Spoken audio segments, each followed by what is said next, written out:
Nos encontramos en un nuevo episodio de 5G Latino, una vez más para conversar desde este espacio con líderes digitales con presencia en América Latina, para conversar y compartir ideas respecto a todas las grandes oportunidades y desafíos 5G en la región. En esta oportunidad tenemos el agrado de recibir a Celedonio von Gutenau.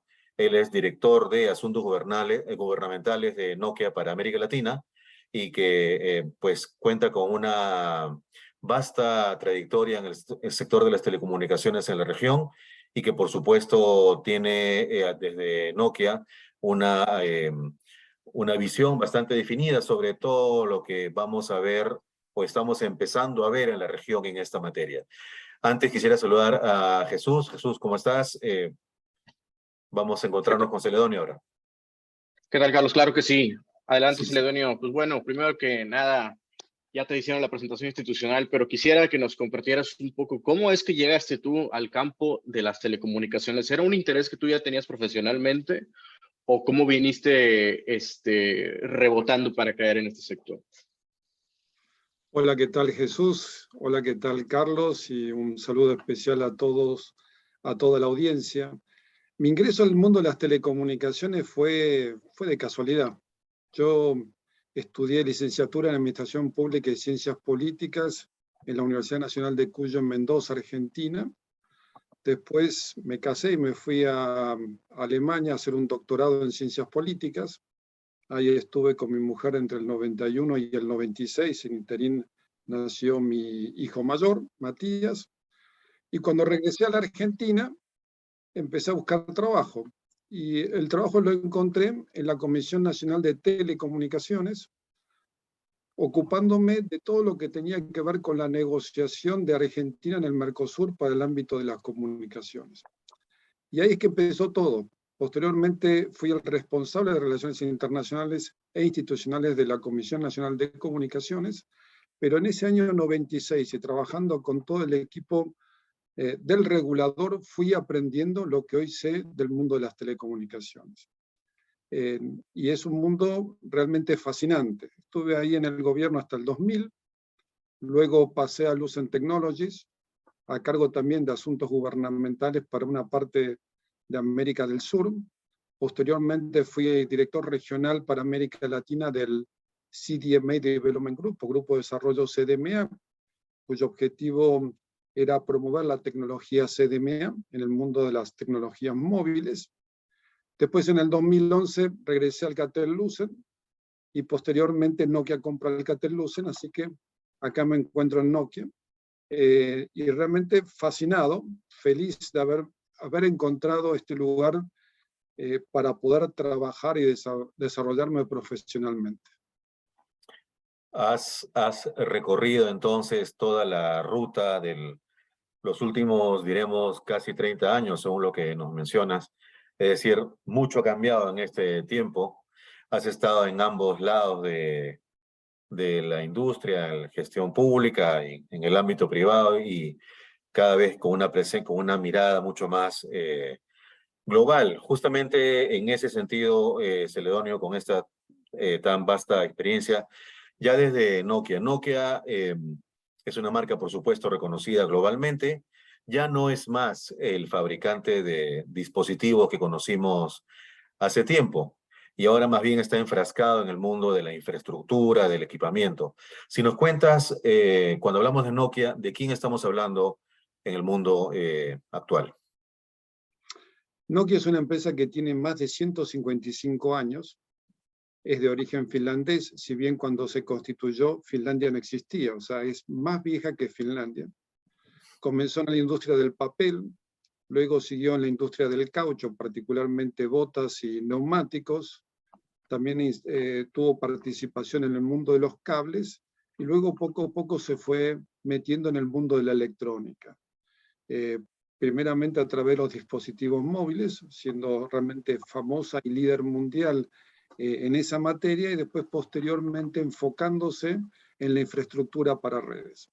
Y esta es la Nokia que hoy tenemos hoy en día, una empresa que suministra tanto redes móviles como redes fijas, como redes en la nube, y todo sustentado gracias al trabajo de los famosos Nokia Bell Labs, que son los laboratorios Bell, cuyo origen se remonta a la invención del teléfono. Graham Bell fue realmente el fundador de esos Bell Labs, y hoy en día Nokia tiene el manejo de estos laboratorios, y que lo que nos da a nosotros es el liderazgo tecnológico que tiene Nokia en el mundo de las telecomunicaciones, y te diría no solamente en las telecomunicaciones, porque hay muchas invenciones que han surgido de los Bell Labs y que han impactado en otras industrias. Y en este marco, perdón, sí, adelante. en este marco, si les parece, entramos en el mundo de la quinta generación. Exactamente. Sí, claro. Es una, digamos, la quinta generación para nosotros en América Latina es bastante joven, pero ya lleva algunos años. En el 2019 ya teníamos las primeras redes funcionando en Corea del Sur y en Estados Unidos, y ahí Nokia comenzó a participar desde ese momento en el despliegue de las redes. Pero en sí Nokia está trabajando en el desarrollo de ese estándar tecnológico desde hace un montón de años. Es más, es uno de los contribuidores fundamentales de este tipo de especificaciones técnicas que fueron creando la quinta generación, y es el líder en lo que nosotros denominamos patentes esenciales para la quinta generación, con más de 4.000 patentes. O sea que es un líder mundial en materia de quinta generación, con 233 contratos a nivel global y 77 redes ya operando comercialmente. En América Latina es un poco diferente. Nosotros en América Latina venimos un poco más tranquilos, pero no obstante ello, ya desde el 2019 también Nokia comenzó a desplegar así algunas pequeñas redes de quinta generación, como Antel en Uruguay, Cetar en Aruba, y después posteriormente fuimos ofreciendo y prestando sí redes para AT&T en México, CNT en Ecuador. También tenemos redes con Claro y con TIM en Brasil, pero desde el punto de vista de una tecnología un poco diferente que se llama DSS. Y bueno, esto fue armando, sí, digamos, distintos proyectos que comenzaban a funcionar a nivel regional, pero podríamos decir que la clave del inicio de la quinta generación en la región vino con la primera licitación de espectro 5G que tuvimos en Chile. Tan es así que nosotros, bueno, participamos activamente en todo el trabajo que llevó adelante el gobierno, y hoy en día tenemos la primera red comercial de Movistar en Chile. Junto con Movistar no solamente suministramos la red, sino que también hemos generado un acuerdo con universidades y Movistar, ayudando al mundo universitario a entrar en este mundo tan particular de la quinta generación y comenzar a pensar en casos de uso que sean útiles para la comunidad en donde se encuentra esa universidad. Y lo mismo estamos haciendo con Claro.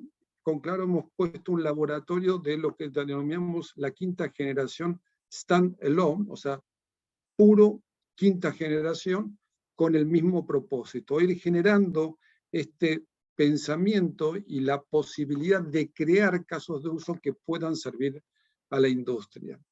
Y junto con esto, y con esto te paso después, Jesús, la palabra, también nos hemos metido muchísimo en el tema de las redes privadas, que es, yo diría, la parte más interesante que nos va a traer la quinta generación. Creo que después vamos a conversar un poco sobre 5G y 6G, pero el tema de las redes privadas es sumamente interesante. Nosotros tenemos más de 27 proyectos operando en América Latina de este tipo de soluciones, y somos uno de los líderes mundiales. Tan es así que tenemos más de 2.400 empresas que están usando nuestra tecnología y más de 450 redes a nivel global. ¿Y por qué es esto? Porque desarrollamos un ecosistema de partners, generamos un ecosistema de partners en cada uno de los sectores en los cuales Nokia se enfocó, y que hace que nuestra tecnología con esos partners funciona fantásticamente bien. Y estamos hablando del mundo del transporte, de la minería, de la energía, del sector público, particularmente Smart Cities, también todo lo que tiene que ver manufacturas e industrias, y por último también en el mundo... ahí ya se me perdió, pero bueno, estos son los web scales, o sea, las grandes empresas web que se van metiendo también en este mundo de las telecomunicaciones. Celedonio, ahorita me quedé pensando, bueno, quizás vale aclararle al público a qué nos referimos con DSS, 5G NSA y 5G Standalone. DSS es una tecnología es con partición dinámica de espectro por la que, por ejemplo, en Brasil, y creo que también en Estados Unidos, algunos despliegues eran, pues la red del operador es capaz de sentir, ¿no? En ese momento los dispositivos y alternar usando el mismo espectro, la misma banda de frecuencia para dar 4G o 5G, ¿no? A eso se refiere DSS. En el momento en el que estamos hablando ahorita de despliegue de redes de 5G en América Latina, la mayoría son todavía non-standalone, ¿verdad? Que para el público quizás no tiene muy masticados los releases del 3GPP, son redes 5G, estandarizadas como 5G, pero que descansan en ciertos elementos de la infraestructura de 4G. 5G standalone es la siguiente fase que vamos a ver introducida, que ya se está avanzando en Brasil por los términos de la licitación, pero quería mencionar esto porque parte de nuestra conversación es que 5G es un trabajo progresivo, ¿verdad? No es una condición binaria de estamos en 5G ahora y ya están todos los casos. Es algo que tienen que desarrollar. Y por ahí queremos aprovechar que estamos hablando con Nokia, siendo que Nokia tiene una relación muy importante con muchos verticales a través del proceso de comercialización de patentes, son un partner natural, ¿verdad? Quizás en el mundo de las telecomunicaciones pensamos que para las empresas que buscan un proceso de digitalización, pensamos que a veces están limitadas al operador o a una serie de integradores, pero a veces no se piensa que las mismas empresas que se catalogan como equipadores o vendedores de tecnología ya tienen camino avanzado como, digamos, hasta cierto punto mentores, hasta cierto punto proveedores, porque la gente que llega con Nokia, como conversábamos en la pre-entrevista, no llega en ceros, ya tienen generalmente algún tipo de relación tecnológica con ustedes, ¿no es cierto? Sí, efectivamente. Para abordar un poco el tema de 5G, non-standalone y standalone, como bien vos decís, todo esto es un proceso progresivo de evolución tecnológica. Y todo sustentado en el estándar del 3GPP, ¿no? Entonces, el 3GPP se maneja por releases, y cada release te da nuevos elementos que hacen a esa tecnología una tecnología más evolucionada. Entonces, tuvimos tercera generación, tuvimos cuarta generación, la quinta generación son 3 releases diferentes que van completando la figura que constituye lo que va a ser la quinta generación. En ese proceso evolutivo, al principio la quinta generación utiliza el espectro de radio de quinta generación, pero el core de la cuarta generación. Y eso es lo que nosotros denominamos non-standalone. En cambio, pasa a ser standalone o quinta generación pura cuando no solamente la radio, sino también el core network es todo puro 5G. Y esto es progresivo porque obviamente los operadores tratan de apalancar sus inversiones con las tecnologías que ellos ya tenían previamente instaladas. Cuando hablamos de 5G, 5G siempre se representa con un triángulo, en donde hay 3 componentes esenciales. A la cabeza, en el vértice superior, tenemos lo que nosotros denominamos banda ancha extrema o ultra banda ancha. Es decir, mayores velocidades de las que estamos acostumbrados a tener con 4G. El gran objetivo que está buscando la quinta generación es una velocidad pico de 1 gigabit y normal 100 megabits por segundo, estés donde estés en la circunstancia en que te encuentres. Entonces, es un incremento de velocidad sustancial respecto a lo que estamos acostumbrados con 4G. De esto se ocupa particularmente el release 15, que ya está vigente y la mayoría de los operadores que tienen quinta generación tienen ese release 15 operando. Después, el otro vértice inferior, en este caso el del lado a la derecha, hay dos componentes esenciales que trae la quinta generación, que son redes ultra confiables y de muy baja latencia. Acá lo que se está pensando es en redes de emisión crítica, redes que no pueden desconectarse, que tienen que estar prestando servicios en forma permanente. Y con la latencia lo que se busca es la velocidad de respuesta. Cuanto más baja la latencia, más veloz va a ser la respuesta. Y esto es muy importante si, por ejemplo, queremos manejar una cirugía en forma remota o si queremos manejar una fábrica a través de toda esta red inalámbrica en donde los robots tienen que estar operando en forma continua de gran precisión. Entonces necesitan esta muy baja latencia. Este vértice lo está contemplando tanto el release 16 como en parte el 17. Y después tenemos el otro vértice inferior del lado de la izquierda, que es el IoT masivo. Acá el objetivo es tener 1 millón de dispositivos por kilómetro cuadrado conectados, ¿sí? Entonces, esto nos permitiría a nosotros no solamente tener los típicos servicios que estamos acostumbrados de una banda ancha espectacular, con una muy linda velocidad, que es el mercado masivo, sino entrar ya en el mercado de las empresas y permitirle a las empresas, a las organizaciones, a utilizar esta infraestructura para sus procesos productivos, siendo mucho más eficientes, por ejemplo, en el uso de los distintos materiales, en el consumo de energía, en la precisión del trabajo. Para esto es lo que nos genera a nosotros la quinta generación. Con lo cual el gran desafío que trae la quinta generación para todos, no solamente para los gobiernos que tienen que ver cómo lo van a regular y cómo lo van a apoyar, sino también para las empresas y para los operadores, es este nuevo elemento. La quinta generación es la quinta generación para nosotros los seres humanos desde el punto de vista de los servicios móviles, pero es la primera generación para las cosas.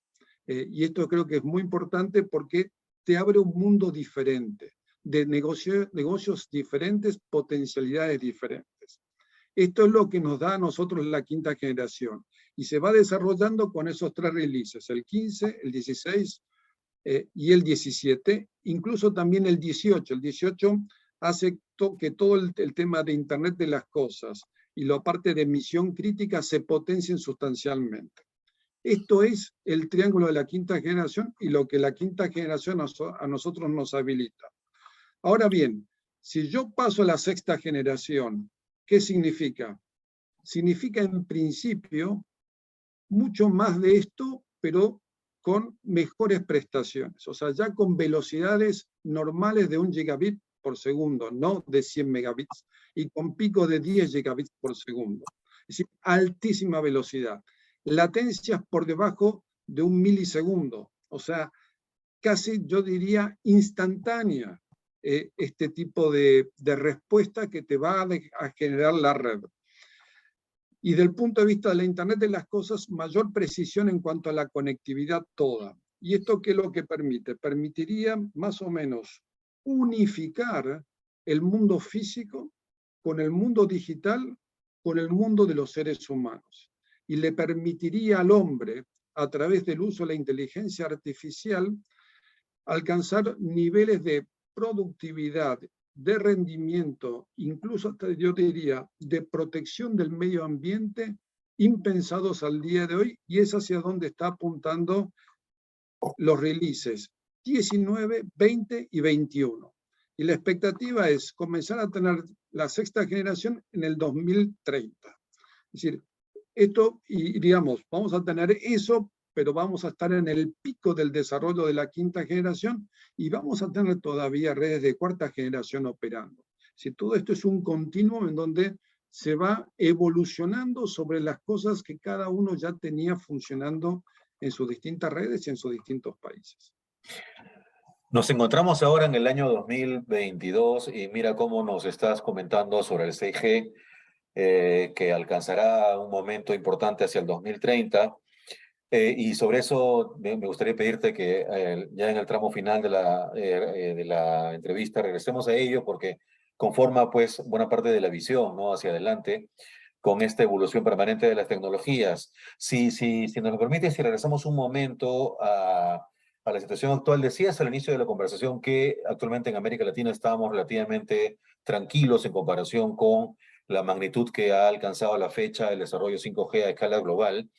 Y en conversaciones previas, en entrevistas previas en 5G Latino, queda cada vez más claro sobre aspectos tales como el nivel de disrupción de lo que significa 5G, es decir, no va a ser ni mucho menos similar la evolución de 4 a 5G respecto a lo que fue de 3 a 4G, dada esta característica sobre que es la primera generación para las cosas o para las máquinas.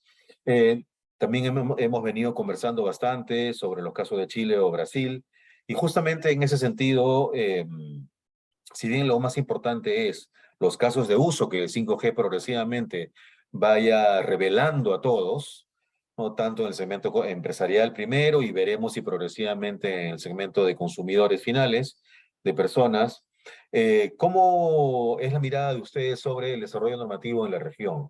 Y con esto nos referimos a que para, para que florezcan los casos de uso de 5G hace falta disponer de espectro radioeléctrico, que a su vez sabemos cuáles son las bandas que están definidas para este propósito, y eso requiere una preparación de parte de los gobiernos, de parte de los estados, que empieza pues por la atribución y va avanzando con la licitación, que es el momento recién a partir de la licitación o la modalidad de asignación que corresponda, es el momento en que recién los diferentes actores, fundamentalmente operadores, pueden ya desplegar la infraestructura necesaria para luego proveer servicios. En ese sentido, además de Chile y Brasil, ¿cómo sientes el momento actual en la región? ¿Los gobiernos están pisando el acelerador, o cuando mencionaste que estábamos tranquilos, más bien la sensación es que no está avanzándose como sería deseable, dado el impacto en productividad, competitividad, sostenibilidad que mencionaste hace un momento? ¿Cómo sientes el avance en la región, además de los casos de Chile o Brasil? Si nosotros pensamos que la quinta generación es, digamos así, el trampolín para la transformación digital, y con eso tendría un impacto muy fuerte en la cuestión productiva, en el desarrollo económico, en el desarrollo social de las personas, frente a ese contexto diría que América Latina viene muy tranquilo con el tema de la quinta generación. O sea, efectivamente sería interesante acelerar un poco los preparativos, porque no es tan sencillo. Identificar el espectro es fácil, pero después hay que entregar el espectro limpio, o sea que tienen que preparar las bandas de frecuencia para eso, se tienen que preparar las normativas, de forma tal que tanto los operadores como las empresas puedan tener acceso a ese espectro y puedan desplegar sus redes, ya sea para un servicio público o para un servicio privado. En ese sentido, vamos viendo algunos movimientos después del liderazgo de Chile y el trabajo fantástico que realizó Brasil, poniendo una gran cantidad de bandas de frecuencia a disposición del mercado. Siguió en este sentido República Dominicana. Ellos también hicieron una licitación y también se entregó una frecuencia para ser utilizada para la quinta generación. Pero después lo que estamos viendo es algunos planes de los gobiernos tendientes a licitar espectro, que quizás con suerte lo podríamos ver a fin de este año o principio del año que viene, y otros gobiernos que en el mientras tanto lo que habilitan es que aquellos operadores que tengan frecuencia en 3.5 la puedan utilizar para la quinta generación, esencialmente para servicios fijos, pero en algunos casos también lo habilitan al servicio móvil. Pero eso no forma parte, digamos así, de una política de Estado en favor de la quinta generación. Es aprovechar las circunstancias para empezar a hacer ese camino.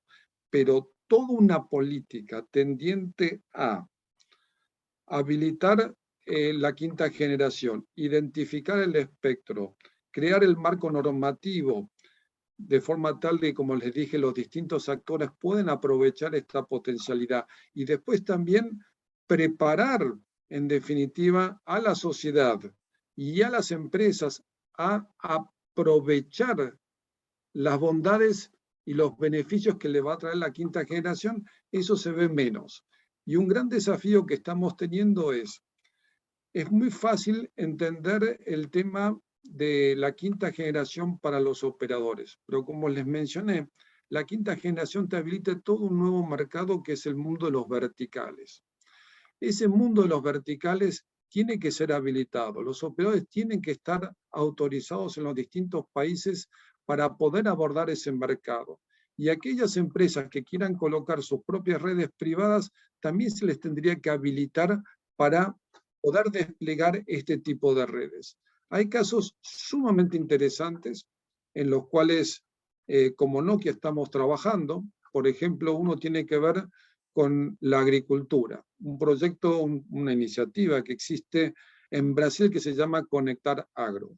Y lo que busca acá es llevar la conectividad a las zonas rurales. En este momento tenemos más de 7 millones de hectáreas cubiertas con este servicio, utilizando la banda de 700 MHz, y en este caso 4G, pero lo que se busca es la agricultura de precisión como un servicio.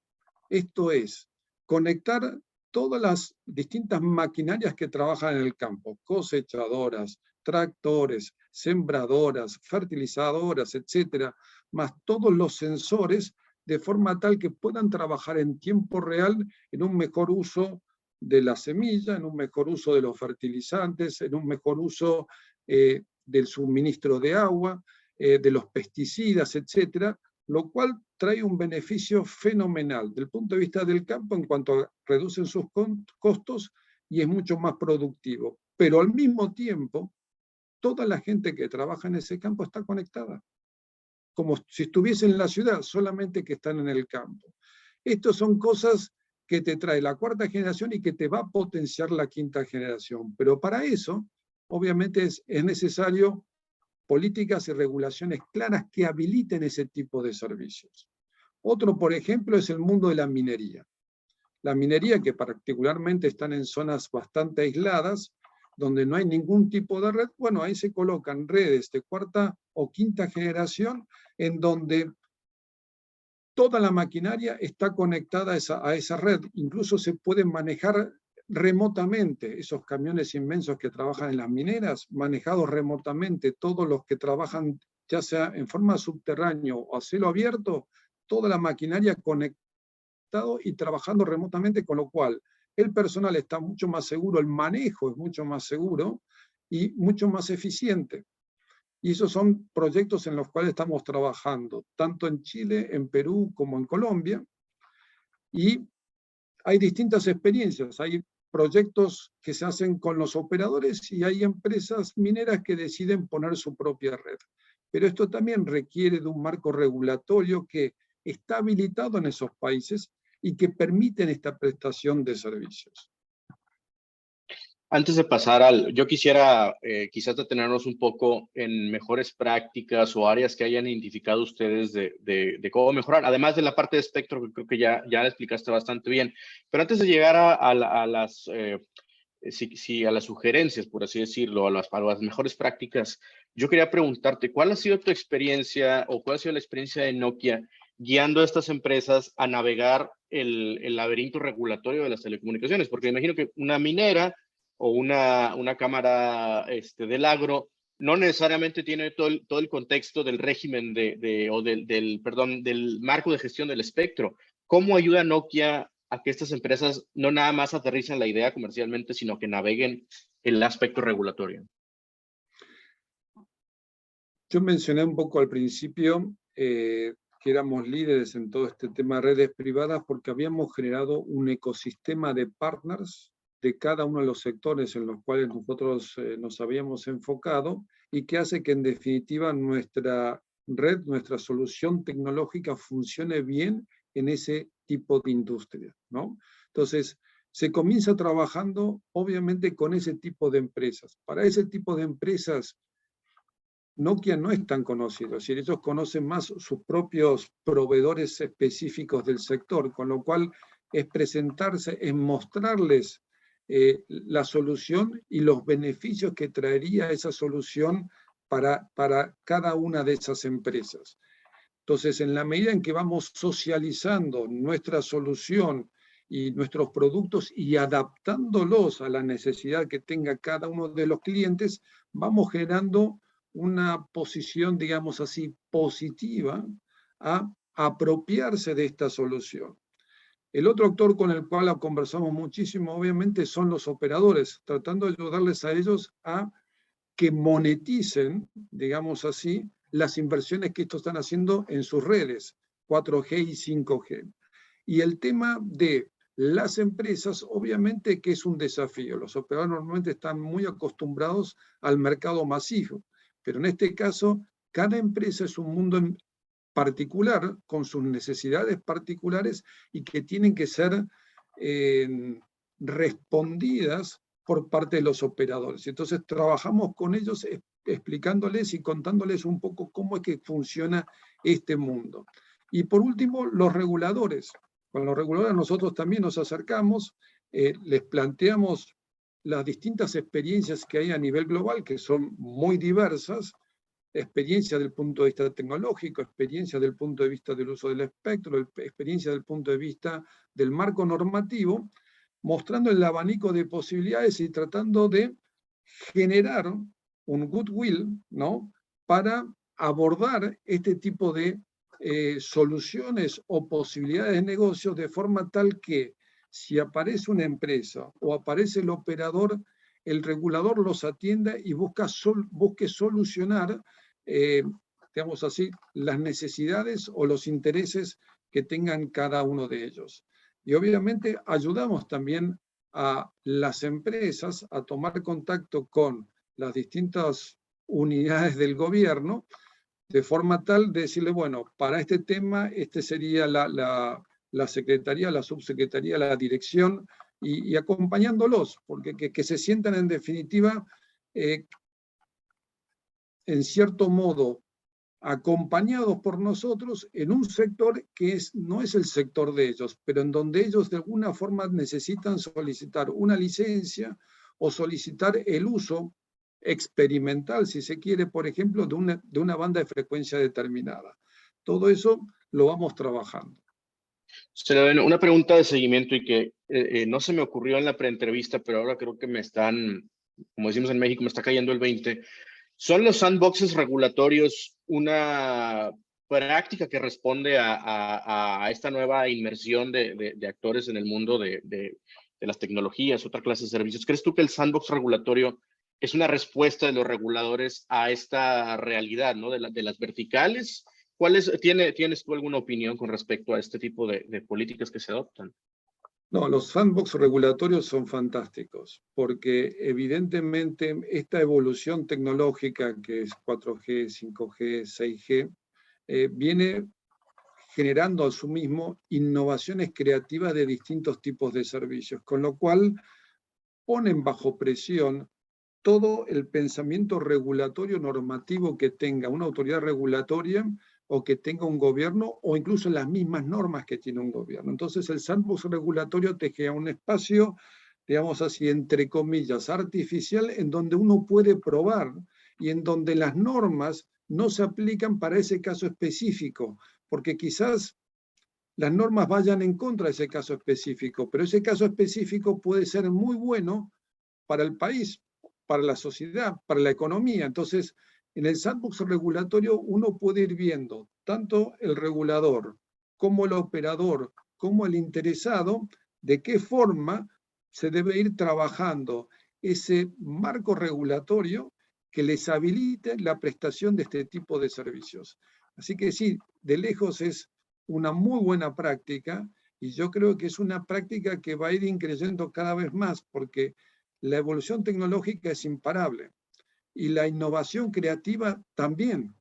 Entonces, permanentemente nos encontramos frente a desafíos que pueden ser abordados con tranquilidad dentro de ese sandbox regulatorio. Definitivamente el sandbox regulatorio es cada vez más visible como una herramienta útil en contextos de alta innovación. Retomando el tema de las verticales, Celedonio, Nokia, mencionabas también hace un rato, ya tiene una experiencia relevante, significativa en la región con 5G dentro de este ambiente de relativa tranquilidad que estamos aún teniendo. Em, y en la medida en que las verticales, después de todo, reflejan la realidad económica de la región, algunos países tienen mucha más presencia de actividades extractivas, otras de un alto ingrediente de exportaciones de manufactureras, etcétera. En la experiencia de Nokia, ¿te animas a mencionar algún caso práctico con alguna vertical en el cual hasta el momento hayan ido avanzando y que refleje de alguna forma este potencial 5G? Y una pregunta asociada, si sientes que lo que hasta el momento está experimentando Nokia respecto a verticales refleja precisamente esta realidad económica de la región en términos de cuánto pesa cada una de estas verticales.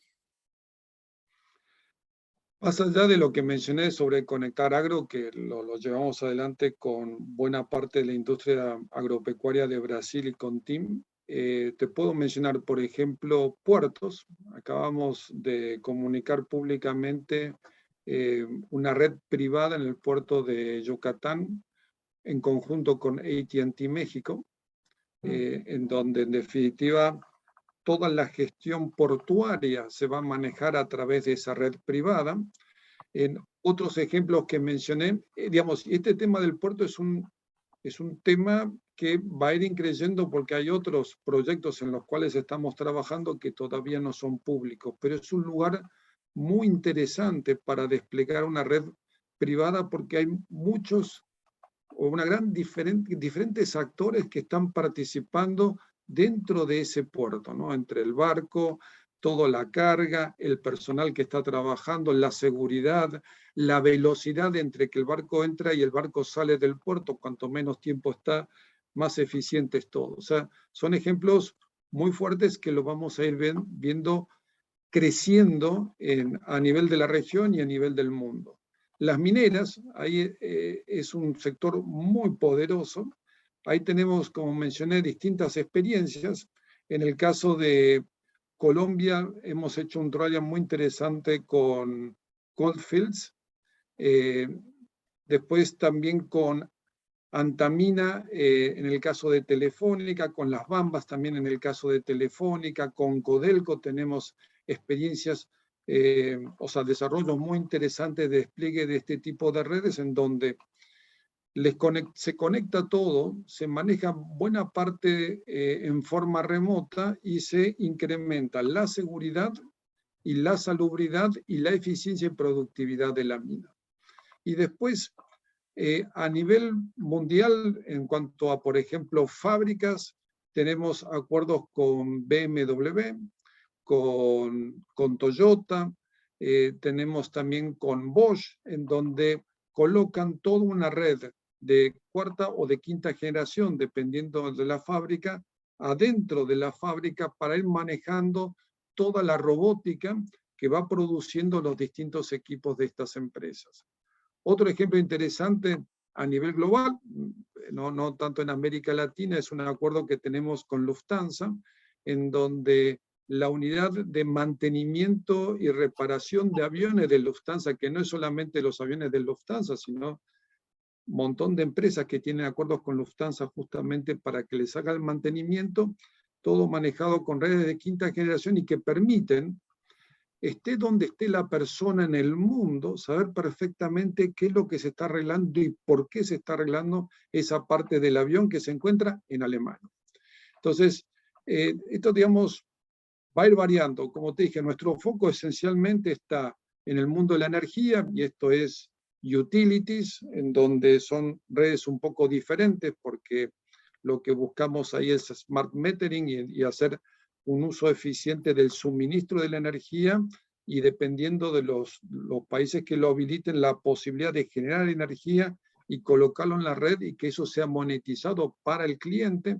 Eso es una parte. Oil and gas, en los pozos petroleros, en las plataformas marítimas, ese es otro sector en donde estamos trabajando fuertemente.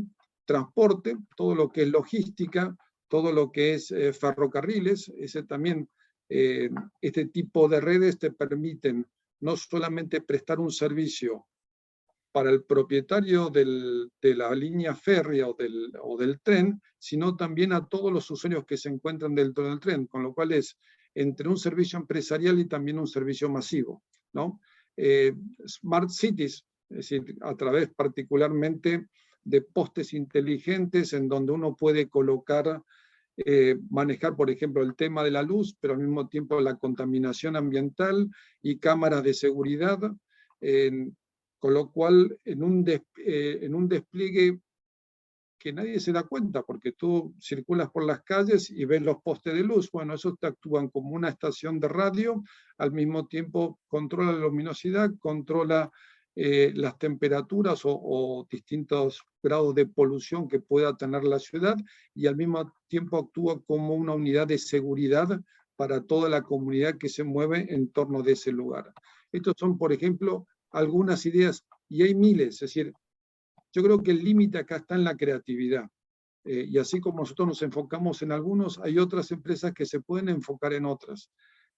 Pero realmente lo que se abre con la quinta generación, lo que se está abriendo con la cuarta generación, lo que se abre con la quinta y lo que va a venir con la sexta es simplemente crear soluciones diferentes, acordes a las necesidades de cada uno de las personas, de las empresas, de los gobiernos, de los países.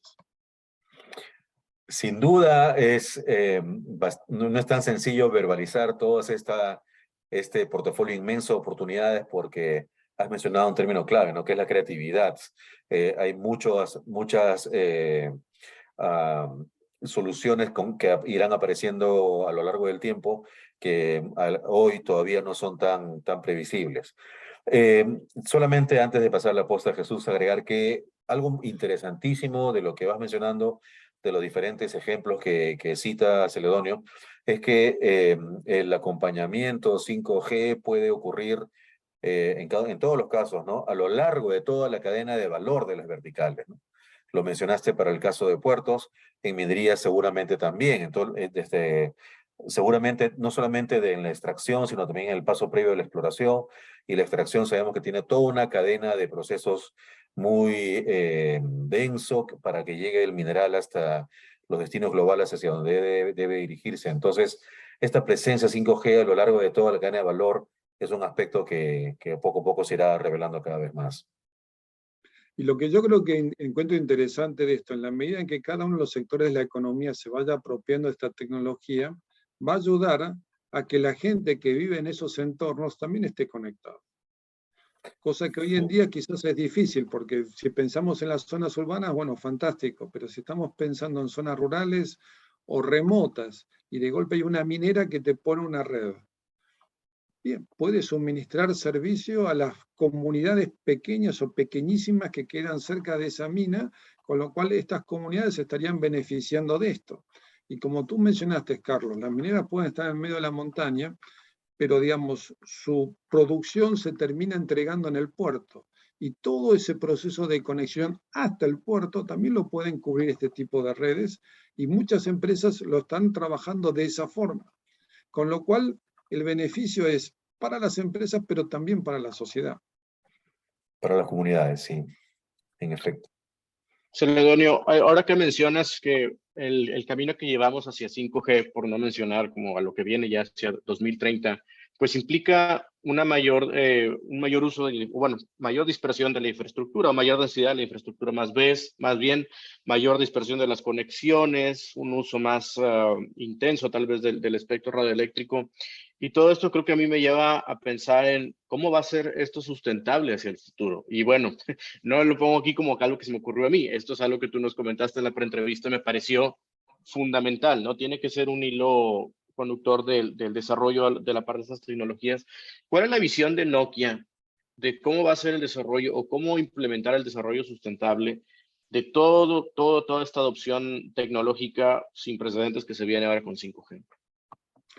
Nosotros decimos no green without digital y no digital without connectivity. O sea, la mejor respuesta a un mundo más sustentable es conectándolo y digitalizándolo. Y ahí nosotros como Nokia estamos trabajando en dos áreas. Uno tiene que ver con nuestra propia contribución como empresa a un mundo más sustentable. Por ejemplo, el objetivo de Nokia es que para el 2025 todas nuestras unidades, todas nuestras oficinas y todas nuestras fábricas sean suministrados con energía eléctrica renovable, o sea, energía limpia. Esa es una contribución. La otra contribución es reducir, digamos así, el consumo energético de todos nuestros equipos. Cada vez que sale un nuevo equipo, ese equipo viene mucho más eficiente en el uso de la energía. Tan es así, por ejemplo, que estamos sacando equipos de quinta generación que consumen un 66% menos de energía que las versiones anteriores. Pero al tiempo que hacen eso, traen mayor capacidad, mayor velocidad, mejores prestaciones. Y de esta forma lo que buscamos es ayudar a que nuestros clientes, utilizando esta tecnología, sean más eficientes también en el uso de la energía eléctrica y en la prestación de servicios que a sus clientes le tengan un beneficio positivo también desde ese punto de vista. En la medida en que logremos que todo el mundo esté conectado, en la medida que logremos que todo el mundo esté digitalizado, hay un montón de acciones, por ejemplo, que no van a requerir que yo me mueva de un lugar a otro, simplemente lo voy a hacer donde estoy. Con eso solo ya estoy contribuyendo a disminuir la contaminación ambiental. El otro tema que estamos haciendo como Nokia es asumiendo un compromiso muy serio de reducir las emisiones en un 50%, esto para el año 30, y que sean totalmente eliminadas en el año 50, ¿no? Con ese objetivo de mantener el 1.5 grados centígrados de crecimiento de calor que se planteó o que planteó la humanidad como objetivo a lograr en el 2050.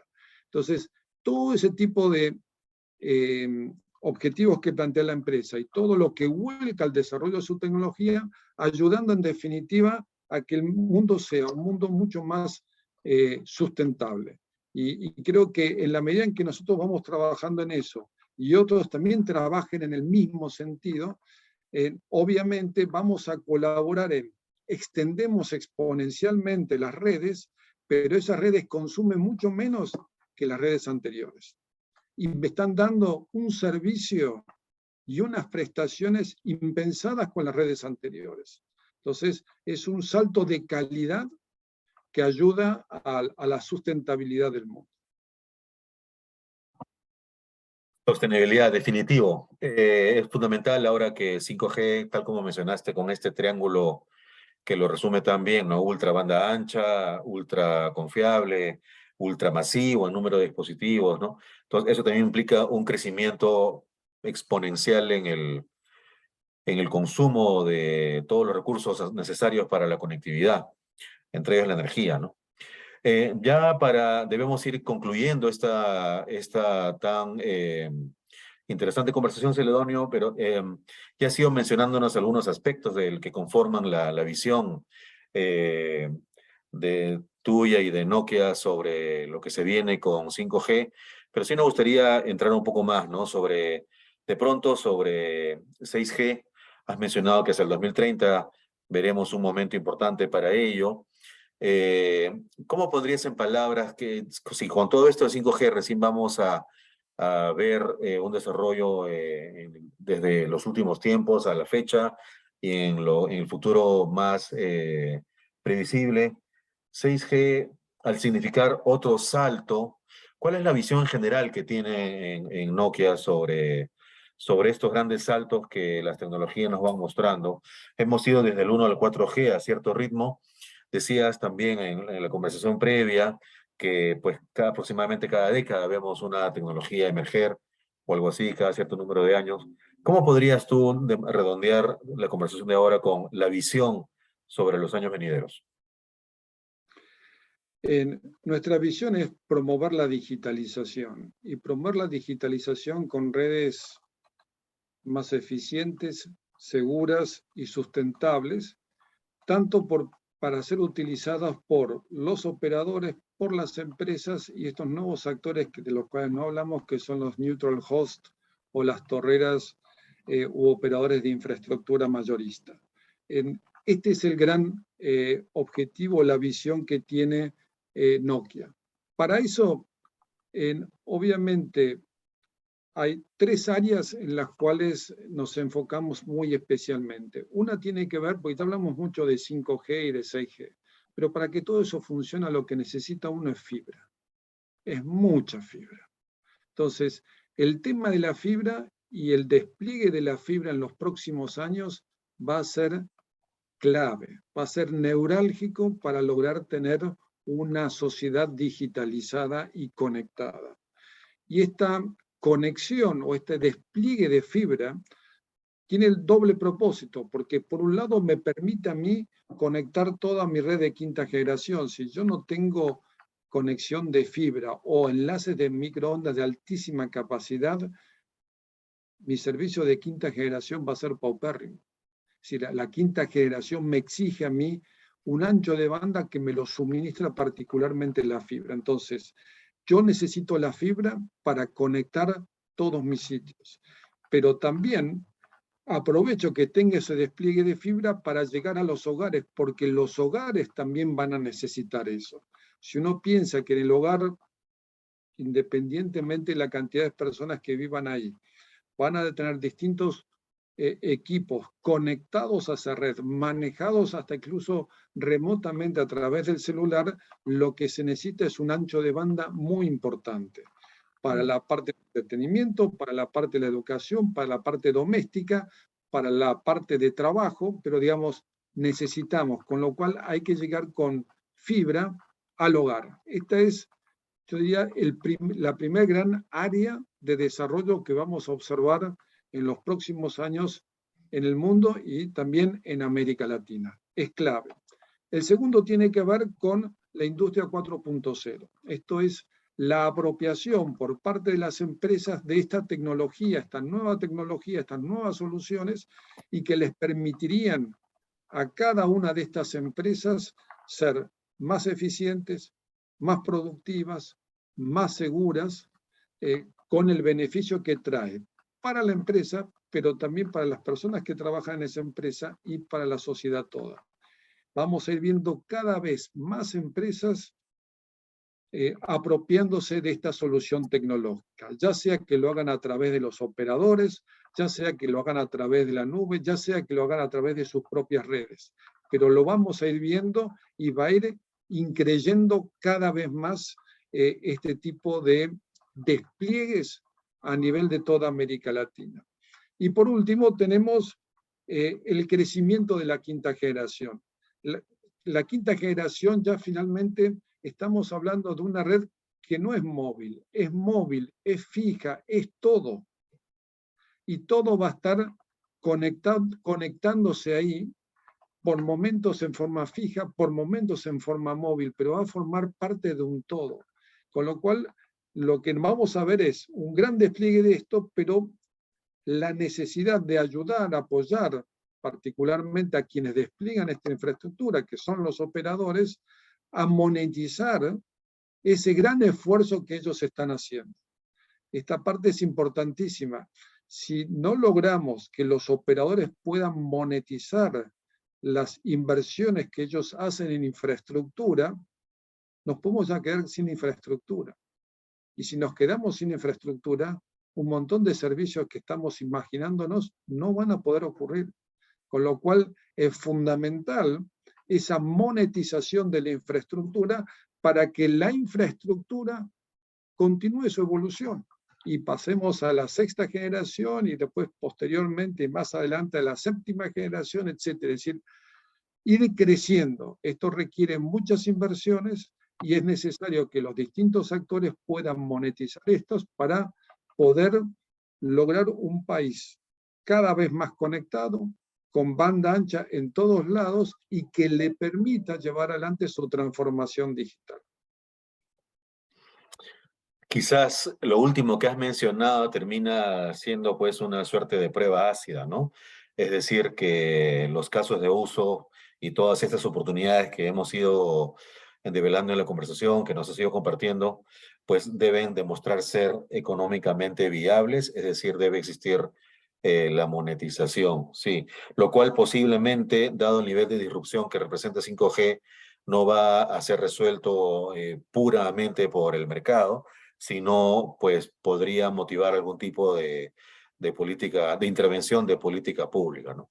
Que también seguramente será innovadora, innovadora, temas que probablemente hoy todavía no visibilizamos, pero que progresivamente irán emergiendo a nivel de política pública. A nivel de política pública, lo que es esencial más allá del tema de espectro es que le faciliten el despliegue de la infraestructura. Si estamos entendiendo de que esto es una infraestructura esencial para la sociedad, tiene que ser fácil y sencillo su despliegue, reducir el costo del espectro, reducir la carga impositiva. Con la red yo hago una parte, pero necesito los dispositivos. Si los dispositivos son muy caros, la gente no va a poder acceder a los dispositivos, con lo cual no va a poder aprovechar la red. Entonces es importante también prestarle atención a los dispositivos y de qué forma los hago accesibles para la sociedad. Y por último, y no es lo último, es muy importante, es la educación digital de la sociedad. Yo tengo que formar a nuestra sociedad para que aprovechen esta tecnología, no solamente desde el punto de vista de la diversión o el entretenimiento, sino desde el punto de vista educativo y productivo. Entonces, esta formación es fundamental para que las personas puedan, accediendo a un dispositivo, aprovechar esta infraestructura. El trabajo que tienen los gobiernos es muy importante y no es solamente del regulador de telecomunicaciones. El regulador de telecomunicaciones a nivel del gobierno se tiene que constituir en el lobista del sector de las telecomunicaciones, porque es el que entiende las comunicaciones y es el que entiende los efectos positivos de la digitalización. Entonces se tiene que sentar a trabajar con los otros sectores del gobierno para ayudarlos a que cada uno de esos sectores se vaya digitalizando, vaya entendiendo la digitalización. Este es el concepto de ser lobista del sector en el gobierno. En el gobierno ellos son los que entienden y el gobierno confía en ellos, con lo cual ellos tienen que trabajar con esos distintos sectores del gobierno para empujar la transformación digital. Y sobre esto tienen que trabajar con el Congreso, con el Poder Legislativo, porque muchas normas van a salir de ahí. Tienen que ser normas positivas para este desarrollo, no normas que afecten o que impidan el desarrollo digital de la sociedad y del país. Con lo cual, la función del regulador es clave. Creo que con eso podemos quedarnos como idea final de la conversación, Celedonio. Y sería después de toda una validación de algo que en el sector venimos comentando hace tiempo, ¿no? De que las políticas públicas de conectividad digital ya no son como el siglo pasado un tema de ámbito sectorial, sino tiene un carácter inherentemente transversal, ¿no? A nivel de cada uno de nuestros países. Muy bien, con eso podemos ir cerrando la conversación. No sé, Jesús, si quisieras tener algún comentario final también. No, totalmente de acuerdo. Esta última precisión me parece muy interesante del rol del regulador como proactivo en acomodar el resto del marco institucional y jurídico. Celedonio, pues nada más, si le quisieras comentar al auditorio si te pueden encontrar en Twitter, en alguna red social, en LinkedIn, nada más donde pueden echarte un mensajito para seguir la conversación que ha sido, repito, muy interesante. Bueno, en redes sociales yo le tengo respeto, con lo cual solamente me pueden encontrar en Twitter o me pueden encontrar también en LinkedIn. Pero hasta ahí llega mi participación en las redes sociales. En esas dos redes me pueden encontrar. Si no, bueno, de alguna forma mis contactos en las distintas reuniones internacionales que voy participando debe estar ahí y uno la va a poder encontrar fácilmente. ¿Cómo te encuentran en LinkedIn? Repíteles tu nombre, si tienes ahí bueno, se lo digo con Futzenhau, es B-O-N. Y Butenau, perdón. Sí, es, digamos, celedonio, von Butenau, que el von es B corta o N, y el apellido es Wuthenau. En Twitter me pueden encontrar bajo CB Butenau, C de celedonio, B corta de von, y Butenau mi apellido, Wuthenau. Lamento que mi apellido no sea tan fácil, con lo cual la posibilidad de que se, se escriba mal puede ocurrir. Pero queda compensado porque la probabilidad de que tengas algún Exacto. homónimo es, digamos, algo baja. Sí, claro. No. Sí. Ni Muy bien. celedonio ni von Butenau, así que son, en celedonio Sí, somos muy pocos. sí, sí, Claro. sí. Así es. Muy bien. Muchas gracias, Celedonio, por acompañarnos en esta conversación, en esta edición de 5G Latino, y también a quienes nos visitan en el programa, muy agradecidos y hasta una próxima edición, siempre invitándolos a que nos sigan en nuestro canal en YouTube y también en Spotify y las otras plataformas de podcast de su preferencia. Hasta la próxima edición.